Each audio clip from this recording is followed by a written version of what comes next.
සුබ දවසක් ඔයගොල්ලෝ හැමෝටම. මම අද කියන්න යන්නේ වයිම පළාතේ නටබුන් සහිත ඓතිහාසික විහාරයක් ගැන. වයිම පළාතේ උතුරු කොටසේ තමා පිහිටලා තියෙන්නේ. පාදනීය අනුරාධපුර පාරේ මහගල් කඩවල හන්දියේ ඉඳන් කිලෝමීටර් 3.5ක් එහයින් තමා අපිට දැක ගන්න පුළුවන් වෙන්නේ. දේවානම්පියතිස්ස රජු විසින් මේ නිර්මාණය කරන ලද ජනප්‍රවාදයේ සඳහන්.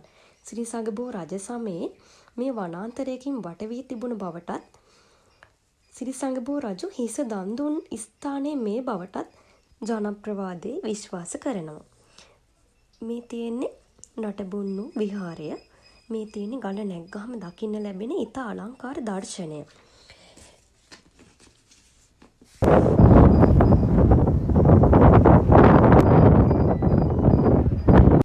මේ තියෙන්නේ පොකුණ. ඔයාලත් මේ ඓතිහාසික ස්ථානයේ වැඳ පුදා ගන්න. මගේ වීඩියෝ බලපු ඔයාලට ස්තුතියි.